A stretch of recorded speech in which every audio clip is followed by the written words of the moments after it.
Cinema സെറ്റിലെ ലഹരി ഉപയോഗത്തിൽ രഹസ്യമായി നൽകിയ പരാതിയിൽ നടന്റെ പേര് പുറത്തുവിട്ടതിൽ പ്രതിഷേധവുമായി നടി വിൻസി അലോഷ്യസ്.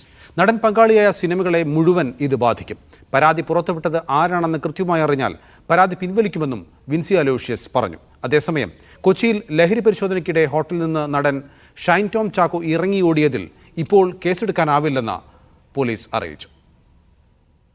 സിനിമാ സെറ്റിൽ വെച്ച് തന്നോടുള്ള ഒരു നടന്റെ മോശമായ പെരുമാറ്റവും നടന്റെ ലഹരി ഉപയോഗവും തുറന്നു പറഞ്ഞതിന് പിന്നാലെ വിൻസി അലോഷ്യസ് അമ്മയിലും ഫിലിം ചാമ്പറിലും പരാതി നൽകിയിരുന്നു.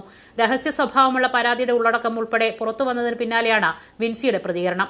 കൊടുത്ത പരാതിയിലെ കറക്റ്റ് വേർഡ് അടക്കം പുറത്തു വന്നു എന്ന് പറയപ്പെടുമ്പോൾ ആരെയാണ് വിശ്വസിക്കേണ്ടത് എന്നുള്ളൊരു ഇതിലാണ് ഞാൻ നിൽക്കുന്നത്.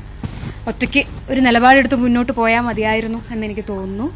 പുറത്ത് വിട്ടതാരാണോ അവരിൽ നിന്നും പരാതി പിൻവലിക്കാനും വേണ്ട നടപടികൾ ഞാൻ എടുക്കുമെന്നുള്ളതാണ് എനിക്കിപ്പോൾ പറയാനുള്ളത്. വിൻസി അലോഷ്യസിന്റെ ആരോപണത്തിന് പിറകെ പോലീസും എക്സൈസും നടത്തിയ പരിശോധനയിലാണ് കൊച്ചിയിലെ സ്വകാര്യ ഹോട്ടലിൽ നിന്ന് നടൻ ഷൈൻ ടോം ചാക്കോ ഇറങ്ങിയോടിയത്.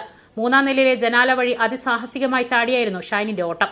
ദൃശ്യങ്ങളടക്കം വൈറലായതോടെ ഷൈൻ എവിടെയെന്ന ചോദ്യമുയർന്നു. മുറിയിൽ പരിശോധന നടത്തിയ ഡാൻസ് ഓഫ് സംഘം ലഹരി ഉപയോഗിക്കാൻ സഹായിക്കുന്ന ഉപകരണങ്ങൾ കണ്ടെടുത്തിരുന്നു. ഷൈനിന്റെ സുഹൃത്തിനെ ചോദ്യം ചെയ്ത് വിട്ടയക്കുകയും ചെയ്തു. ഷൈനെ കണ്ടെത്താനായി കൊച്ചിയിലെ ഫ്ളാറ്റിലും തൃശൂരിലെ വീട്ടിലും പോലീസ് പരിശോധന നടത്തിയെങ്കിലും ഫലമുണ്ടായില്ല.